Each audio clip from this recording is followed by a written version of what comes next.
BTV 이동진의 파이아키 안녕하세요. 저는 이동진입니다. 오늘은 원래 소설을 통해서도 한국의 수많은 팬들을 가지고 있는 그런 작가님이시기도 하죠. 그러면서 이제 막 따끈따끈하게 공개되어서 많은 분들이 궁금해하시는 프로젝트 헤일 메리의 원작자 앤디 웨어 작가님을 모시고 인터뷰를 진행하도록 하겠습니다.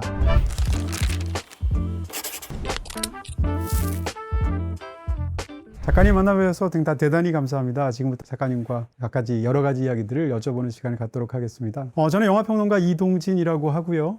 작가님의 오랜 팬이기도 합니다. 모두 내셨던 세 권의 소설들을 무척이나 즐겁게 읽었기도 했습니다. 작가님께서는 사실은 이제 막 개봉을 하게 된 프로젝트 헤일 메리의 원작자로서 유명하시기도 하지만 한국의 이 세 권의 소설을 통해서 굉장히 많은 팬들을 가지고 계신 그런 유명한 소설가이시기도 합니다. 한국의 팬들을 향해서 또 미래 관객들을 향해서 인사 말씀 해주시겠습니까?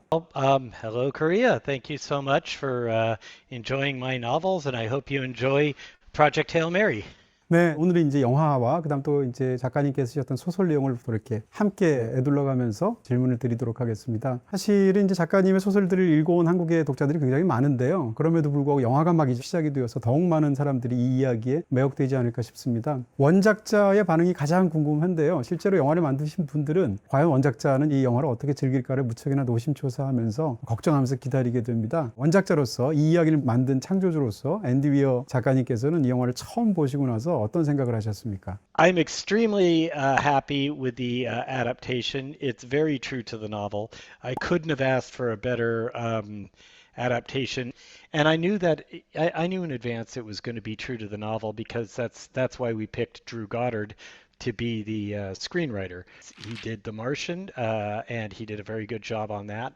And actually, we waited for several months. We just held production up because Drew was busy on on other projects, and we didn't want a different author. And when we offered it to him, and he said, "I'd love to, but I'm just swamped with work for the next several months." And so we said, "Well, wait," because we wanted the best. 네, 영화를 보시고 나서 이제 이 이야기를 처음 만드신 분으로서 영화만이 구사할 수 있는 어떤 시각적인 측면에 대해서는 어떻게 느끼셨습니까? 우리가 소설을 보면서 상상을 하게 되는데요. 그걸 실제로 구현되었을 때를 보시면서 작가님께서는 어떤 그 영화 속의 장면들이 시각적으로 놀라우셨는지 질문드립니다. As a producer, I watched every cut. I mean, I was there when they were shooting the film. I watched every cut of the film as it came through. So there was really no big surprises for me. I saw it before there were any visual effects. I saw it when it was just storyboards and all that. But the other end of it is how, yeah, I guess you're asking, how did it compare with what I was seeing in my mind when I wrote it? And it turns out I don't have a very visual imagination. I just sort of see things as blobs in my mind when I'm writing it. When I finished writing Project Hail Mary, I couldn't have told you what color Ryland's hair was. I just don't have that kind of imagination. So the good news for me is that when I see it on screen, I don't have to have that difference between what I saw in my head and what's on the screen because I never really saw anything in my head. So I saw Rocky on screen and I said, "Oh, so that's what Rocky looks like. Okay, now I know." 그게 전부군요.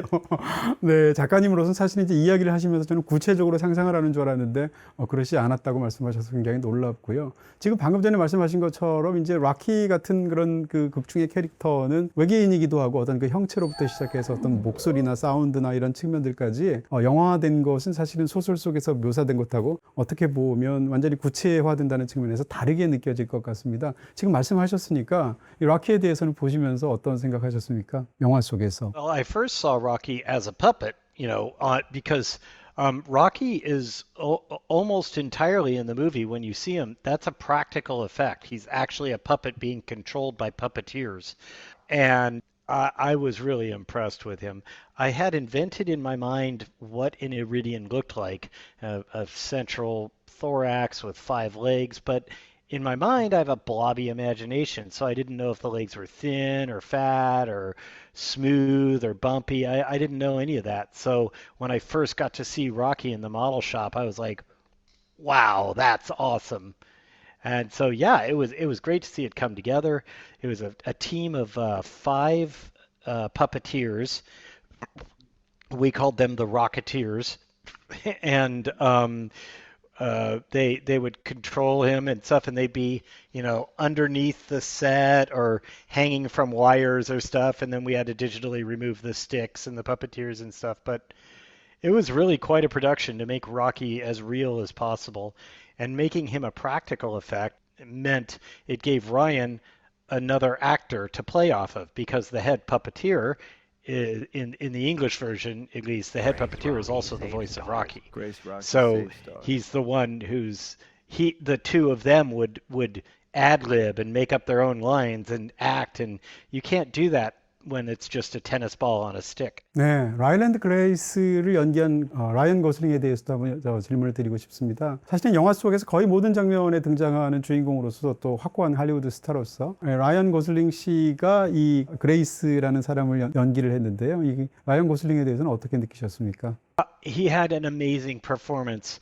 I mean, this is award worthy. I would be surprised if he's not nominated for an Oscar for this. I mean, he just did such an amazing job with the character. He added so many layers of depth and complexity to Ryland that, I mean, he really made Ryland a well-rounded, believable, and likable protagonist.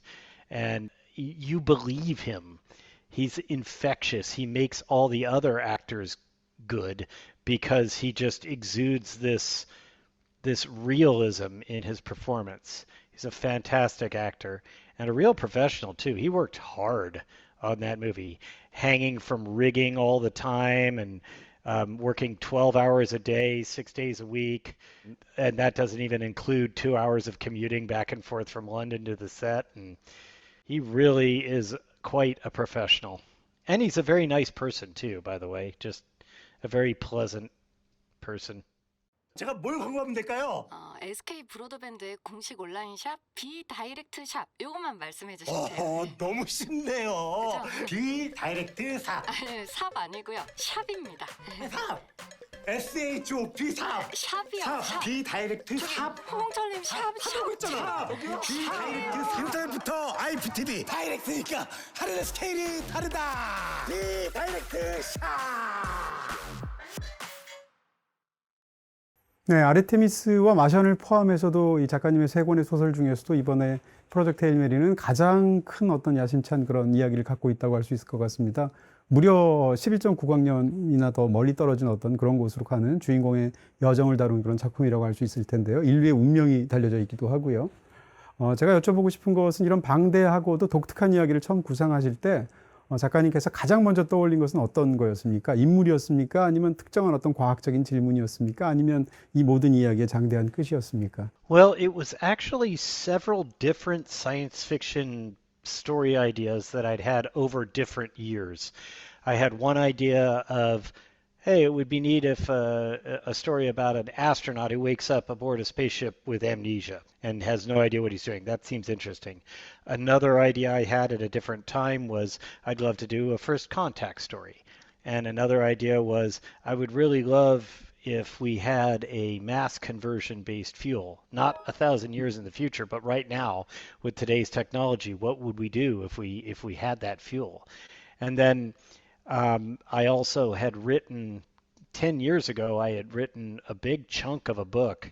It was going to be the book that I wrote after The Martian. And I had to abandon it and just throw it away and write a different book entirely because it wasn't working. It wasn't any good. But there was one character in there who I really liked, and she had been given unlimited authority to solve a very serious global problem. And so that's where Strat came from in the movie. So, or in my book rather. And so it's really just a bunch of different story ideas I had glued together and then with the edges sanded off. 네, 그렇다면 캐릭터에 대해서 직접적으로 여쭤보도록 하겠습니다. 사실은 이제 무척이나 사랑스러운 캐릭터라고 할 수 있을 텐데요. 사실은 이전에 영화화됐던 마션의 주인공 마크 와트니와도 사실은 비슷한 부분들이 있지 않을까 싶습니다. 마크 와트니도 그랬었지만 이번에 그레이스라는 그 인물도 무척이나 유머러스하고 한편으로는 엉뚱한 면이 있기도 하고 무척이나 사랑스러운 그런 과학자 캐릭터라고 할 수 있을 텐데요. 이렇게 두 주인공을 놓고 생각하신다면 이런 인물들은 사실은 감독님의 좋아하시는 어떤 인물상에서 나온 건지 아니면 어떻게 보면 지금 잠깐 뵈니까 작가 작가님하고도 좀 비슷한 면모가 있는 것 같은데요. 이 인물 자체에 대해서 어떻게 창조하신지를 질문드리겠습니다. I consider myself a decent author when it comes to plots. I think I'm pretty good at writing plots, but I think my biggest weakness as a writer is characters. I think I have a difficult time making characters that are complicated and flawed and nuanced. So I'm always trying to grow as a writer. I want to be able to get better at that. And now Mark Watney in The Martian was just me. He's just my personality, but with all of the good parts of me magnified and all of the bad parts of me erased. so so that's what it's the idealized version of me. In my second book, Artemis, the main character is a 26-year-old Saudi woman who grew up on the moon. So you might not think that that's another reflection of me, but she is, because she has all the flaws that I had when I was her age. She's supposedly smart, but she makes bad decisions in her life. She's kind of lazy and tries to find the fast way to make things happen instead of doing the work that you need to do to do it the right way. Most of her problems come from her own bad decisions. And that's unfortunately what I was like when I was that age. So she was based on me also. Now for Grace, I wanted to come up with a character for once that wasn't just me. I mean, of course, my personality is going to come through in all the characters I write. I can't help it. But he was supposed to be a character that I said, all right, I'm going to make a character from whole cloth. I'm going to make a guy who's so afraid of conflict and fearful of being judged that he will run away from any sort of conflict. He was a scientist in his field, and people challenged him on his paper, and so he left the entire field to become a junior high school teacher, a middle school teacher, because the students in a middle school aren't going to challenge him. They're safe. He feels safe teaching children, and he likes teaching children. He likes to inform them. And then we find out later through the course of the book that he didn't go on the mission by choice. He was forced to go on it. And so his arc, his character growth is that by the end of the story, he chooses to go risk himself so that he can save his best friend, Rocky. Because the story is about friendship and about Grace's personal growth into becoming a man who is finally willing to sacrifice himself for the greater good rather than just being afraid all the time.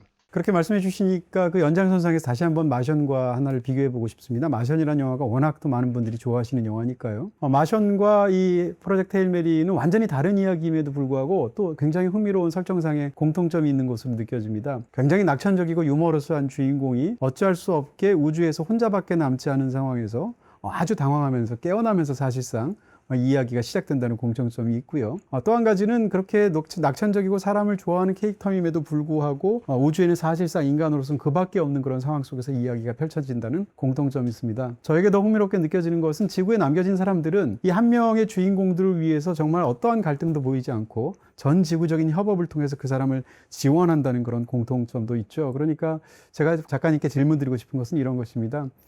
이 이야기들은 굉장히 어둡게 쓰려면 얼마든지 어둡게 쓸 수 있는 이야기들인데 작가님이 두 편의 이야기들을 그야말로 낙천적이고도 건강한 기운이 흐르는 한 명을 위한 전부 혹은 전부를 위한 한 명을 그야말로 구현한 사회까지 그려내는 그런 어떤 작품들로 만드셨습니다. 이런 이야기의 특성은 어떤 데서 기원한 것인지 작가님이 생각하는 어떤 이상적인 사회관이 들어감이 있는 것인지 이런 것들을 질문드리게 됩니다. I am an optimistic person, and I have a very high opinion of humanity.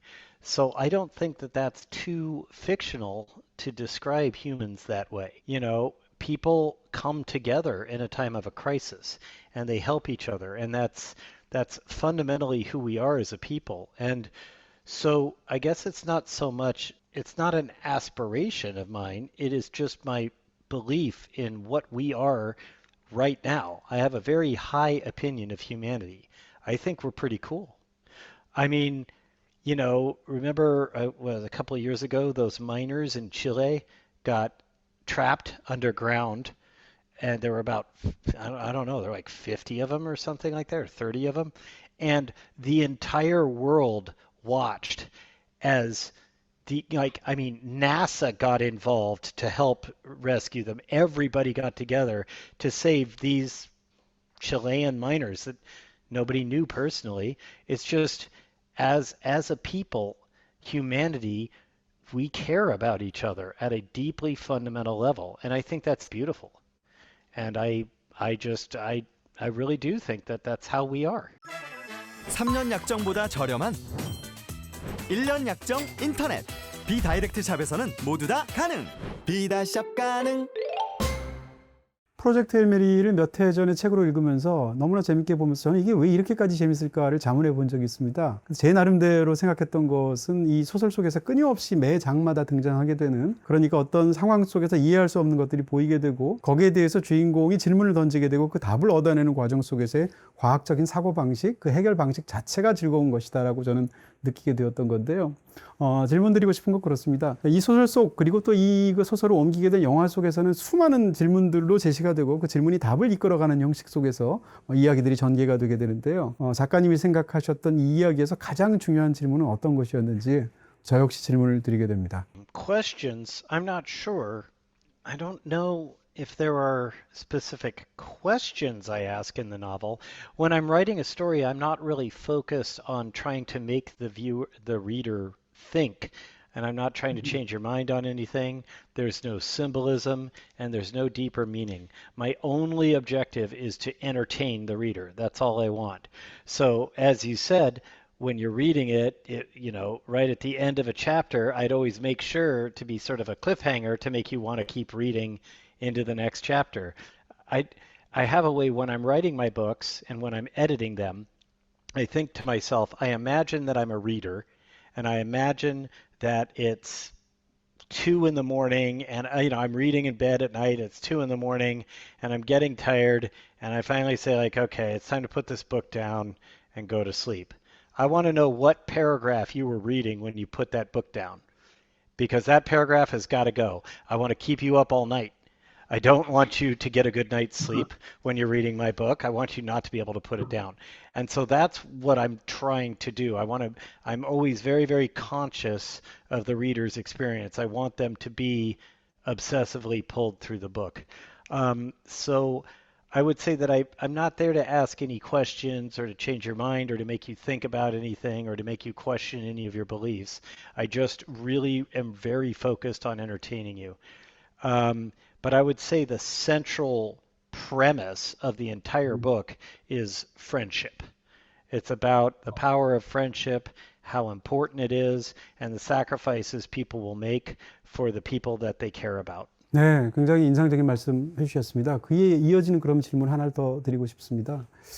그러니까 이 소설 속에서, 이 이야기 속에서 중심을 이루고 있는 주인공, 그 라일랜드 그레이스 박사가 있고요. 이 관련을 맺고 있는 전반부의 과거 인물 하나가 가장 중요한 사람이 있다면 스트라트라는 사람입니다. 그리고 현재의 입장에서 가장 중요한 상대가 있다면 럭키가 될 것 같습니다. 근데 이 둘의 입장은 서로 정반대인 것처럼 느껴집니다. 무슨 이야기인가 하면 인류의 운명과 한 개인의 운명이라는 것을 두 가지를 함께 놓고 보았을 때 이 스트라트 박사는 인류의 운명 속에서 개인의 운명 따위는 하나도 중요하지 않다. 그러니까 종의 운명을 위해서 개인의 운명은 희생되어야 된다라고 보는 입장인 것 같습니다. 근데 럭키라든지 혹은 이 이야기의 말미에 가게 되면 주인공이 하게 되는 선택을 보게 되면 종의 운명을 다룬 자기의 임무를 수행하는 것도 굉장히 중요하지만 다른 한편으로는 자기가 가장 사랑하는 지금 말씀하셨던 우정의 상대를 위해서 굉장히 중요한 개인적인 선택을 한다는 것이 이 이야기에서 사람들의 감동을 주는 그런 부분이 아닐까 싶습니다. 제가 질문을 드리고 싶은 것은 인류의 운명을 다루는 거대한 이야기에서 결국 가장 방점을 찍은 것은 개인과 개인 사이의 어떤 감정이나 상대에 대한 호의 감정 같은 것들입니다. 여기에 대해서 전체적인 어떤 흐름에 대한 작가님의 생각을 좀 듣고 싶습니다. Well, thank you so much. Those are some very kind words. Yeah, I'm trying to tell the story that you really can't have one without the other. If Rocky and Ryland weren't such loyal friends, then probably neither of their planets would have gotten saved. Ryland might have died, early on. Then Rocky wouldn't have had the scientific know-how to take care of the problem. If Ryland had somehow let Rocky die, then Rocky's entire civilization would die with him. So it was their strong, overwhelming friendship that was responsible for rescuing both of their worlds. So those two concepts aren't at odds with each other. They're not in conflict with each other. They are critical to Ryland and Rocky accomplishing their tasks. 네, 이 이야기에서 또 한 가지 굉장히 깊은 인상을 받은 부분이 있습니다. 그에 대한 질문 드리고 싶은데요. 이 수많은 SF 영화 혹은 수많은 소설들의 주인공에 비해서 굉장히 독특한 점을 이 그레이스 박사가 갖고 있는 것 같습니다. 그것은 이 사람 자체가 애초에 이 모든 이야기에 실패하면서 끼어들어서 후반부에서도 굉장히 어떤 면에서 본다면 실패에 토대해서 자기의 운명을 결정하고 인류의 어떤 운명을 위해서 봉사하게 된다는 점입니다. 무슨 이야기인가 하면 이 사람이 애초에 발탁되었던 소설 속에서의 이유는 생명이 시작되거나 진화함에 있어서 물이라는 것이 꼭 필요하지는 않다라는 이단적인 어떤 과학자 의견을 가져서 발탁되었던 건데요.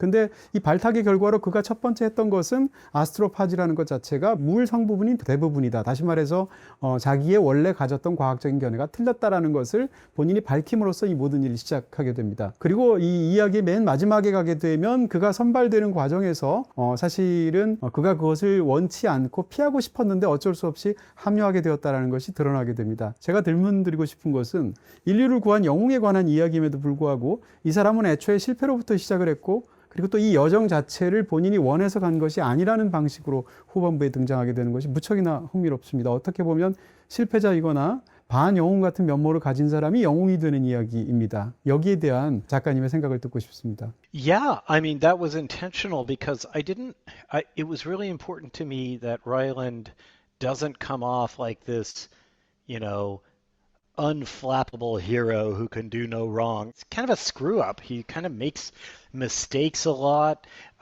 There are aspects in the book where he went out of his way to try to blow the soot off of Rocky when he was wounded, with his little device. And it turns out that's kind of like scab tissue. So he was actually making things worse.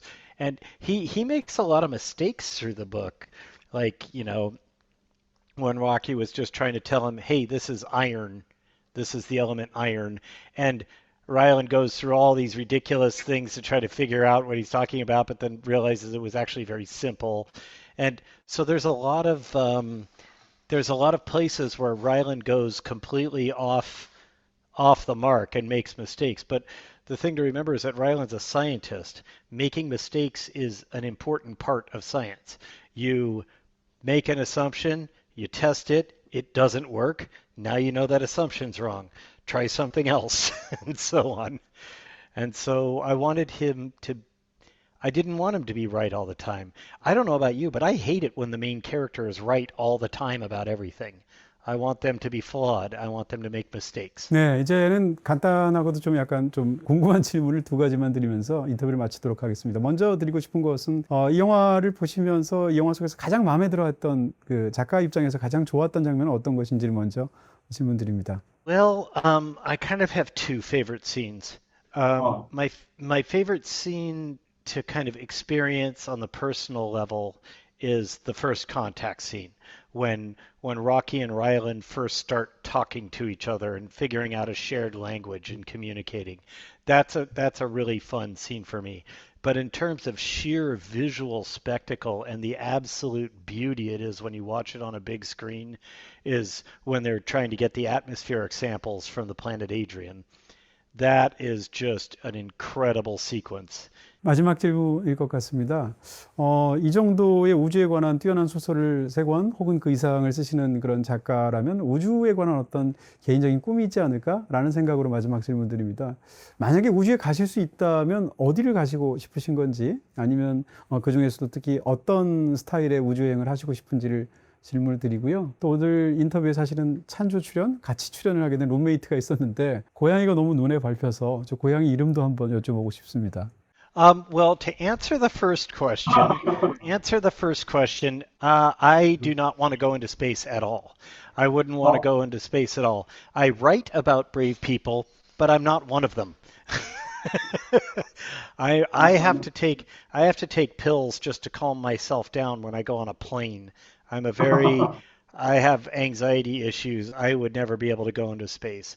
And this is Jojo. He is 13 years old. He's getting kind of old. He's still a punk, though, because he tries to bite me. He likes to bite me like that. I also have a 4-year-old human, but he's asleep right now. 오늘 작가님 말씀 감사합니다. 여러 가지로 깊은 이야기부터 가벼운 어떤 그런 들까지 이야기해 주셔서 너무 감사하고요. 간단히 인사 말씀해 주시면서 오늘 인터뷰 마치도록 하겠습니다. I don't know what to say. I never know what to say when people ask me for things like that. I hope everyone who watches the movie enjoys the movie and, 감사합니다. 감사합니다. 네. 네, 앤디 웨어 작가의 또 다른 작품이기도 하면서 아주 뛰어난 SF 영화이기도 하죠. 마션, BTV에서 보실 수 있습니다.